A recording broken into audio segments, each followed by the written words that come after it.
Hello मेरे प्यारे बच्चों, बहुत बहुत स्वागत है आप सभी का आपके अपने प्यारे से यूट्यूब चैनल इंस्पायर स्टडी पर। चलिए माय डियर स्टूडेंट, शुरुआत करते हैं। आज हम एनसीईआरटी कक्षा 10 गणित में देखिए एग्ज़ाम से रिलेटेड मोस्ट इम्पोर्टेंट क्वेश्चन बना रहा हूं। देखिए इस वीडियो में जितने भी मैं क्वेश्चन कराऊंगा अब तक कई बार आ चुके हैं।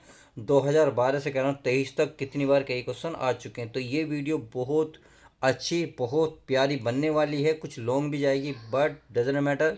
हमें क्या करना है, हमें अपना 101% देना है। अब मैं अगर आप 100% से ज़्यादा दोगे तो कह रहा हूँ 101% आएगा ही और आपके नंबर फंसेंगे ही। अब सबसे पहली बात, अगर वीडियो आपने पूरी देखी तो पूरे नंबर आपको मिल जाएंगे। अगर मैं कहना ये चाहता हूँ, आप पूरे नंबर लाना चाहते हैं प्यारे बच्चों तो पूरी वीडियो देख लीजिएगा। रही बात पीडीएफ की, अब मैं आपको पीडीएफ भी फ्री दूंगा। आप डिस्क्रिप्शन में जाइएगा, टेलीग्राम का लिंक पड़ा है, वहाँ जाकर आप डाउनलोड कर सकते हैं। तो चलिए शुरुआत करते हैं।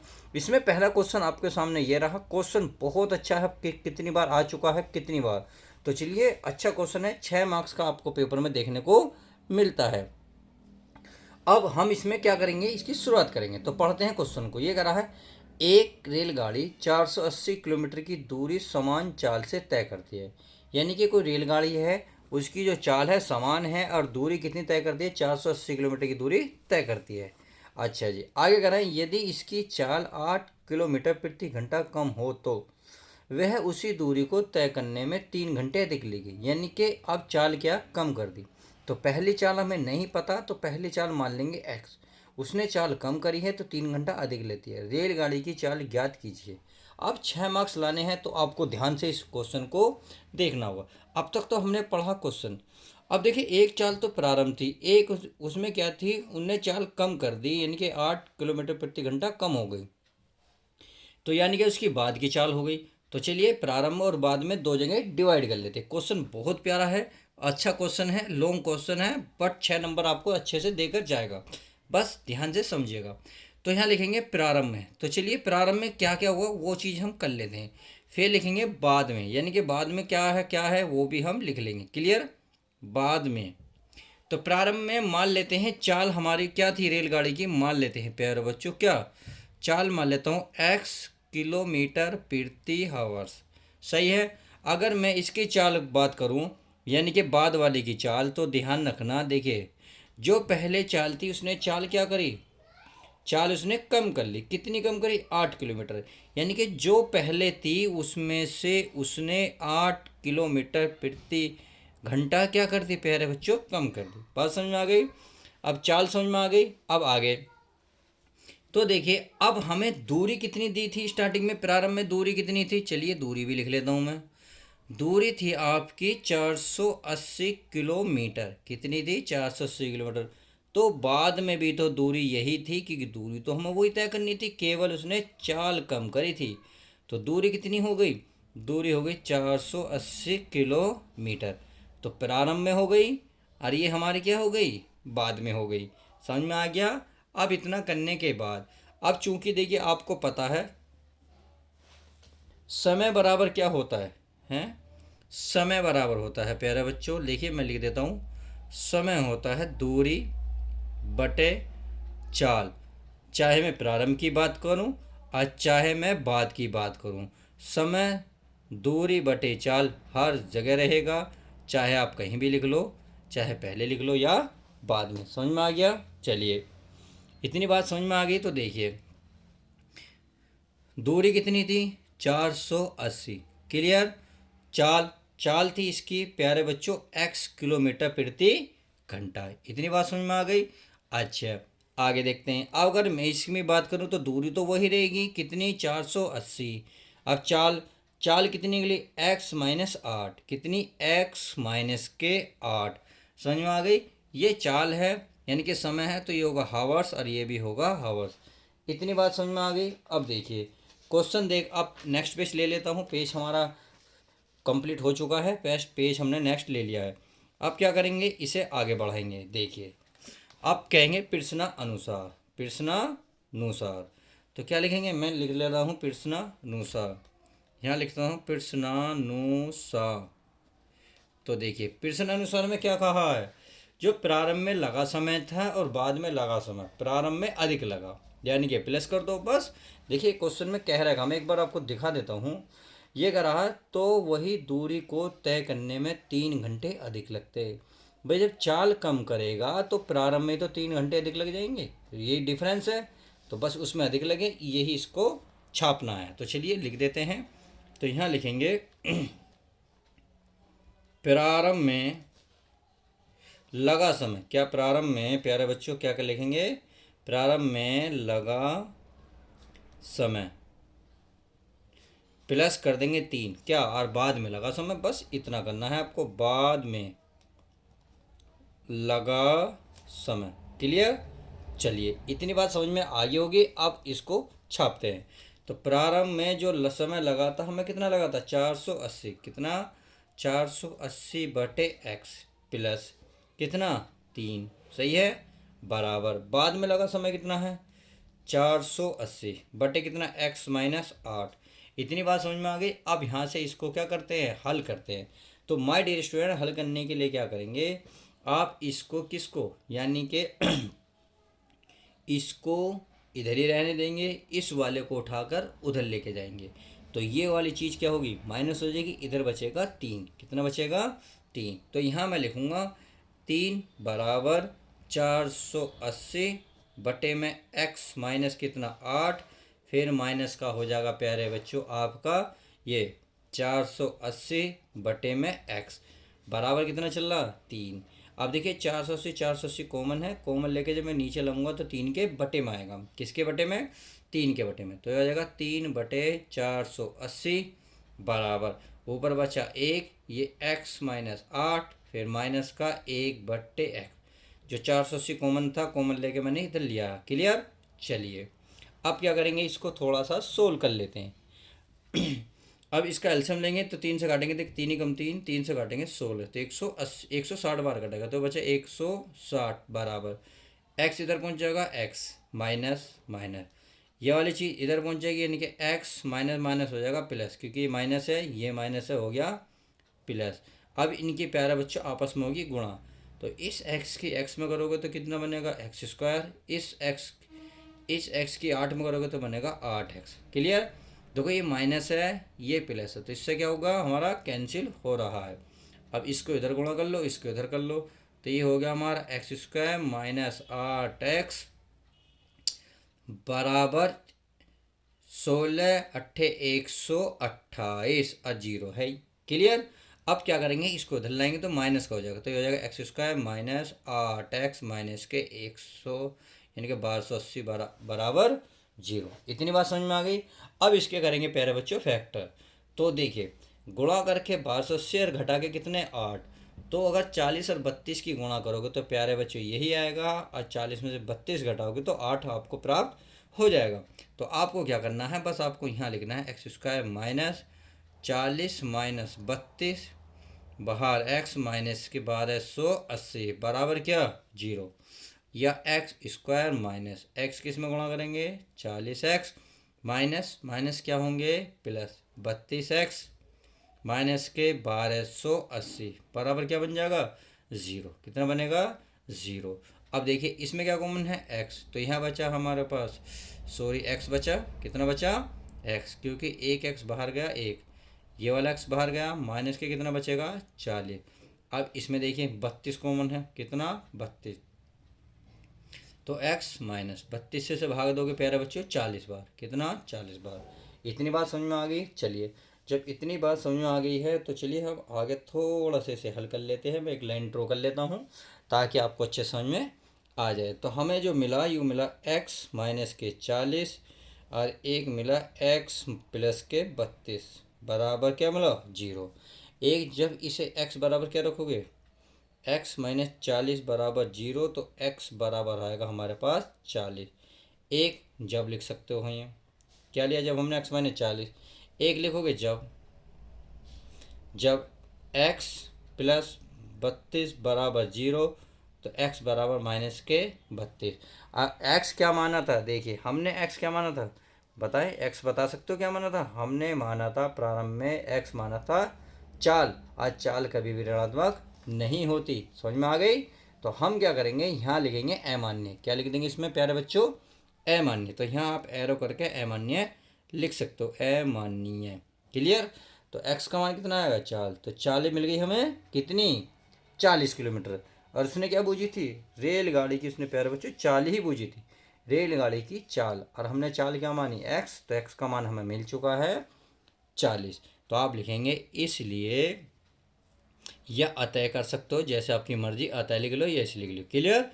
अतः रेलगाड़ी की चाल, रेलगाड़ी की चाल कितनी मिली बताओ, कितनी मिली 40 किलोमीटर पर हावर्स। और यही आपका फाइनल आंसर आ जाएगा। तो इस तरीके से हमने पहले क्वेश्चन को बहुत ध्यान से समझा। 6 मार्क्स का था, तो क्वेश्चन लेंथी था बट इजी था। चलिए अब नेक्स्ट क्वेश्चन देखते हैं। ऐसे क्वेश्चन को देखने के लिए बस चैनल पर नए हो तो प्लीज़ चैनल को सब्सक्राइब कर लो। चलिए नेक्स्ट क्वेश्चन देखते हैं। तो माय डियर स्टूडेंट, चलिए प्यारा सा दूसरा क्वेश्चन है। ये एग्जाम में देखिए 4 बार आ चुका है, मोस्ट इंपॉर्टेंट क्वेश्चन है। अगर पेपर में आता है तो 2 या 4 नंबर में आपको देखने को मिलेगा। चलिए 100% मिलेगा, मैं ये कह रहा हूँ। दावा क्यों है, क्योंकि मोस्ट इंपॉर्टेंट है, आसान सवाल है। एक आयताकार बाग, यानी कि एक आयताकार बाग है जिसकी लंबाई चौड़ाई से 4 मीटर अधिक है, का अर्ध परिमाप 36 मीटर है। बाग की विमाएं ज्ञात कीजिए। देखिए पहले मैं क्या, एक आयतकार बाग बना लेता हूँ। क्या बनाता हूँ प्यारे बच्चों, आयतकार बाग बना लेता हूँ। चलिए आयतकार बाग बन गया, ये बन गया। क्लियर। अब इसने क्या कहा है, जिसकी लंबाई चौड़ाई से, यानी कि चौड़ाई है, लंबाई जो है चौड़ाई से 4 सेंटीमीटर लंबी है, अधिक है। तो चौड़ाई मान ली हमने। देखिए ये हो गई चौड़ाई, मान लेते हैं x। क्या मान लेता हूँ, x मीटर की है। क्या x मीटर की है, तो ये कितनी होगी, ये इससे 4 मीटर अधिक है, अर्थात x प्लस 4 कितनी मीटर अधिक है। इतनी बात तो समझ में आ गई होगी। अब चलते हैं आगे। तो चलिए मान लेते हैं जो हमने, क्योंकि ये मानी है, इसकी चौड़ाई लंबाई हमने लिख ही ली है। तो यहाँ पहले लिखेंगे हल। क्या लिखेंगे, हल। हल में लिखेंगे माना। माना कि क्या है, आयताकार बाग। तो आप चाहो तो यहाँ लिख सकते हो आयताकार, आयताकार बाग की क्या लिखोगे, चौड़ाई, क्योंकि पहले चौड़ाई का पता होना चाहिए जब तो लंबाई लिखोगे। चौड़ाई बराबर मानी हमने x मीटर है, x मीटर है। इसीलिए यह तथा, आप यहाँ तथा लिख सको, इसीलिए आयताकार बाग की लंबाई, क्या लिखोगे प्यारे बच्चों, लंबाई। और लंबाई कितनी थी, जितनी भी थी उसमें 4 अधिक थी। तो इतनी x थी, तो x में 4 दो दो, x प्लस 4 मीटर। अब अकॉर्डिंग टू क्वेश्चन, क्वेश्चन में क्या कहा है, क्वेश्चन में ये कहा है कि उसका जो परिमाप है, अर्ध परिमाप 36 मीटर है। किसका, बाग का। तो यहाँ लिखेंगे प्रश्नानुसार। क्या लिखेंगे, प्रश्नानुसार। चलिए प्रश्नानुसार में क्या लिखोगे, लिखोगे बाग का अर्ध परिमाप। लिख दूँ, लिख दे, चलिए लिख देते हैं, बाग का अर्ध परिमाप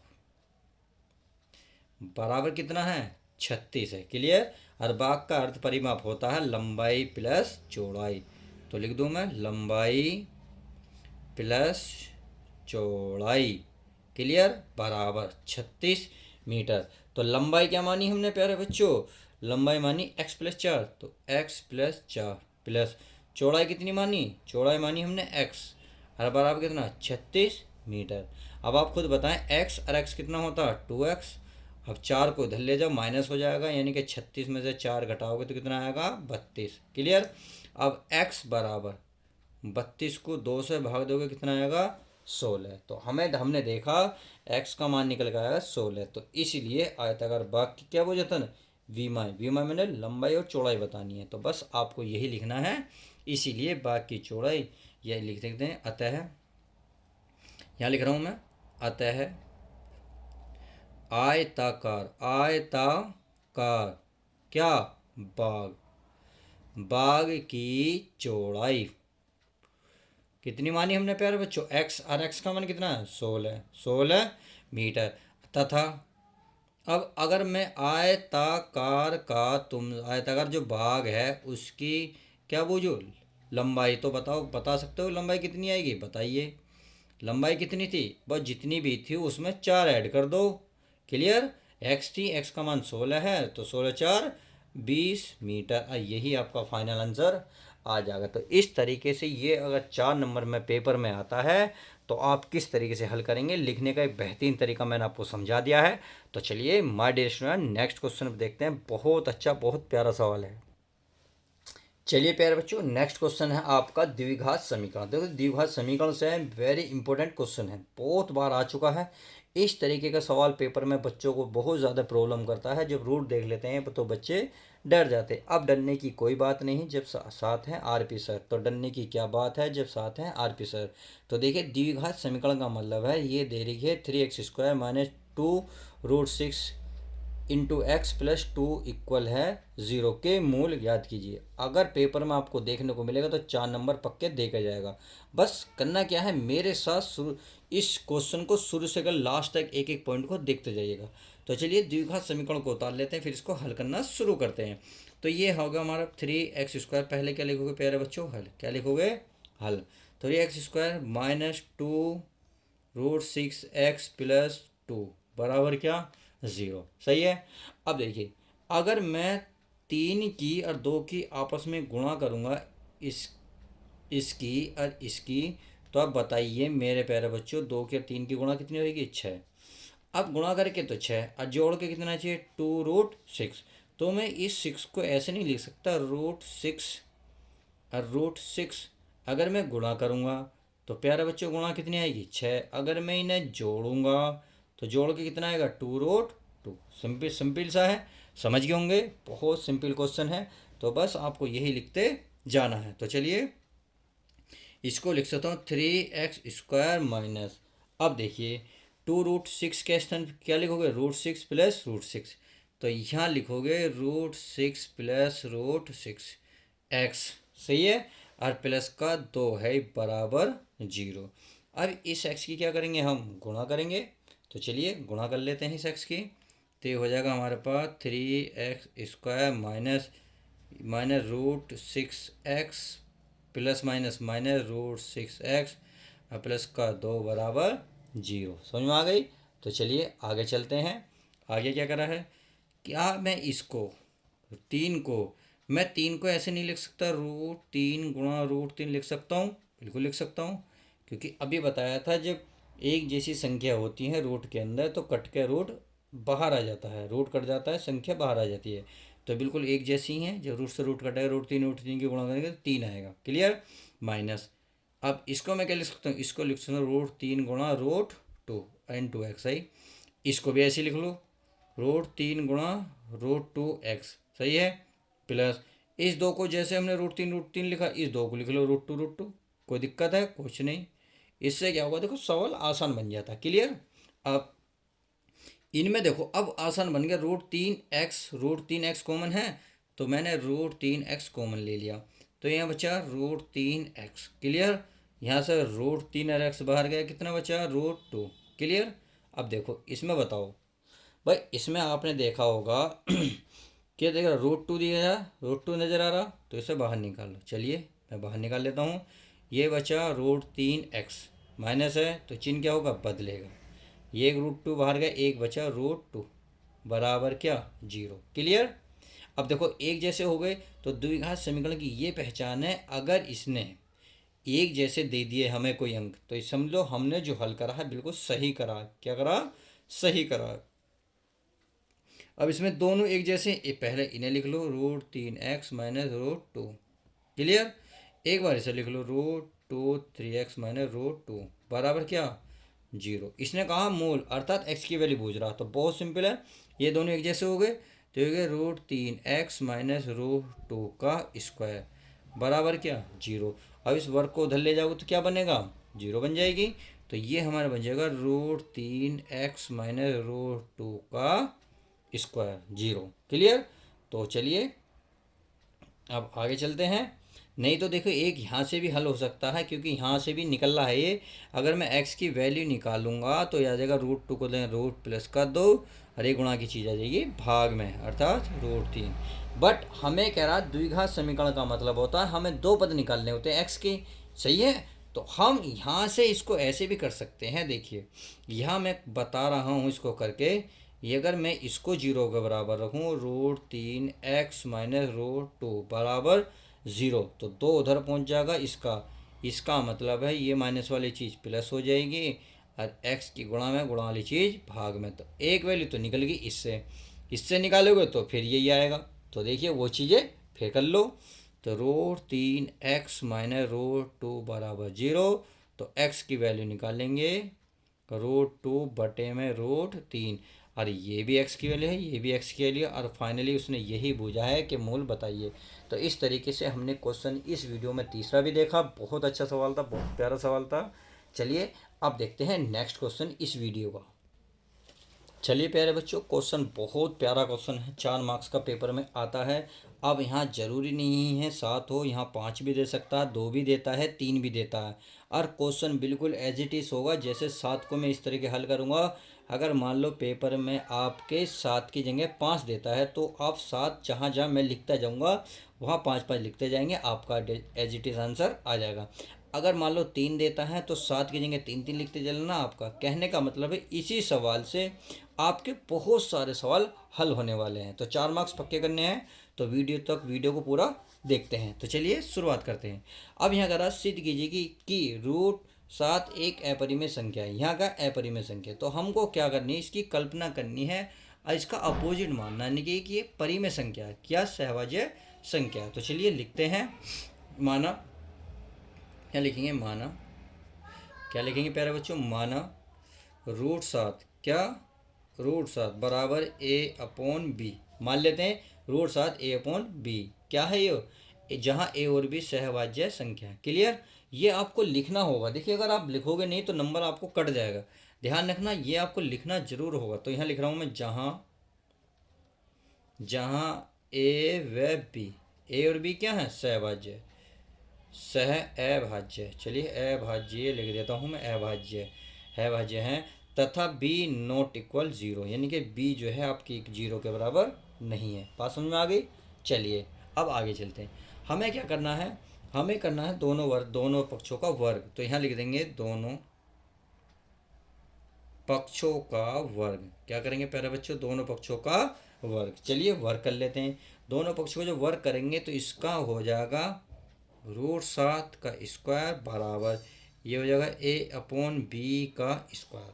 क्लियर, तो आपने देखा इससे ये कट जाएगा। देखो हमने वर्ग क्यों करा, क्योंकि इसका मैं रूट हटाना चाहता हूँ, तो रूट हटेगा कभी जब वर्ग होगा। क्लियर, तो इससे ये कट गया, तो ये बचा 7 बराबर a/b की पावर 2। क्लियर, अब देखिए दोनों पर घात चले बराबर जाएगी। अगर मैं b की वैल्यू निकालूंगा तो b इधर आ जाएगा, 7 उधर पहुंच जाएगा, स्क्वायर इस पे भी रहेगा, इस पे भी स्क्वायर, तो इसका b का स्क्वायर होगा, मतलब a का स्क्वायर बटे 7। तो आपने देखा 7 नीचे है, इसका मतलब यहाँ कोई भी वैल्यू होगी तो 7 इसे भाग देगा, यानी कि इसको भाग देगा नहीं देगा, इसका मतलब है a² 7 से विभाजित होगा। तो बस आपको ये लिख देना है भाई। कोई संख्या जब ऊपर लिखी रहती है, मान लेते हैं अगर कोई संख्या मान लो 49 लिख रही है, नीचे 7 लिख रहा है, इसका मतलब था 7 से ही भाग हो रही है, 49 7 से भाग है, ऐसे तो बोलोगे।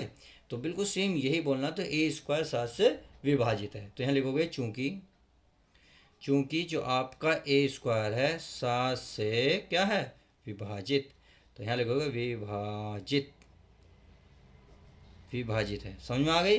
अब जब विभाजित है तो a² क्या होगा, a अगर a भी होगा तो विभाजित होगा, तो आप लिख लेंगे, इसलिए क्या लिखेंगे, इसलिए a भी विभाजित होगा। बस a, या चलो भी लिख दो, a को मतलब a भी, यानी कि a भी 7 से विभाजित होगा, समझ में आ गई। चलिए अगर ये विभाजित है तो देखिए अब हम समीकरण 1 मान लेते हैं, इसी को, किसको, इसी को। चलिए मैं इसका समीकरण 1 नाम देता हूँ। क्लियर, कोई दिक्कत तो नहीं। चलिए कोई दिक्कत नहीं है तो बहुत अच्छी बात है। अब थोड़ा सा आगे चलते हैं। करना क्या है, देखिए अब हमने जो माना √a/b माना, तो a का मान तो हमने निकाल लिया कि a जो 7 से विभाजित है, a² भी 7 से विभाजित है।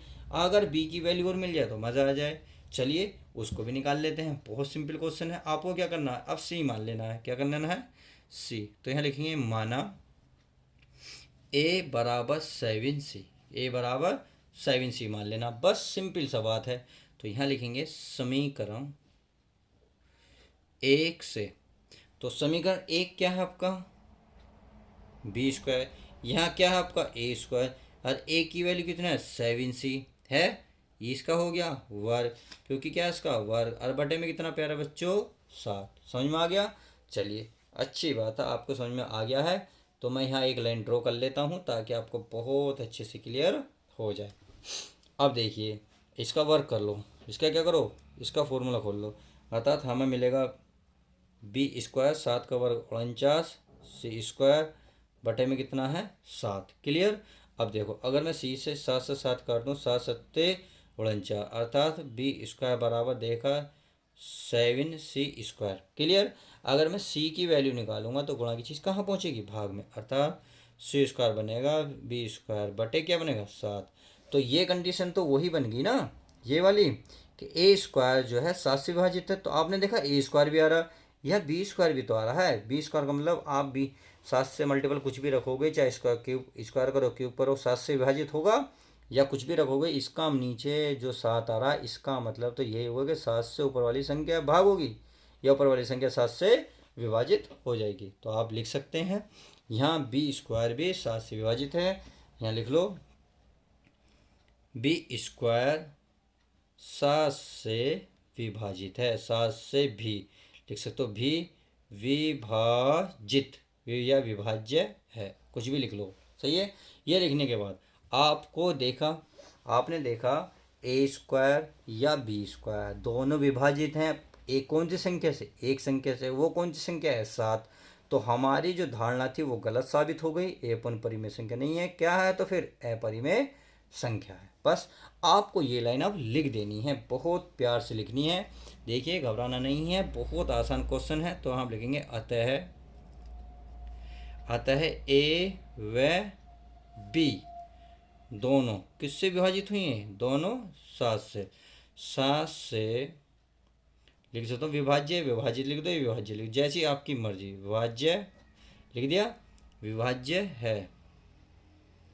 और हमारी कल्पना, यानी कि हमने कल्पना तो करी थी, और हमारी कल्पना क्या हुई, गलत साबित हो गई। तो यहाँ लिख दो गलत है। क्लियर।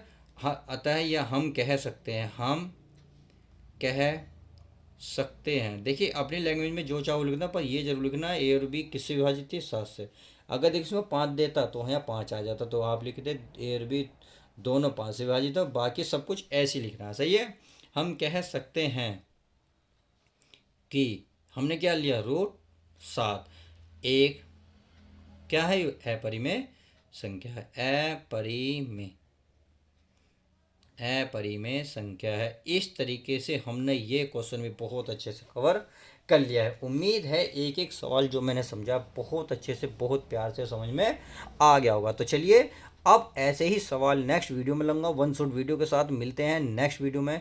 जब तक के लिए दोस्तों good bye, take care, love you guys, प्यारे बच्चों अपना ध्यान रखें, टेक केयर, बाय।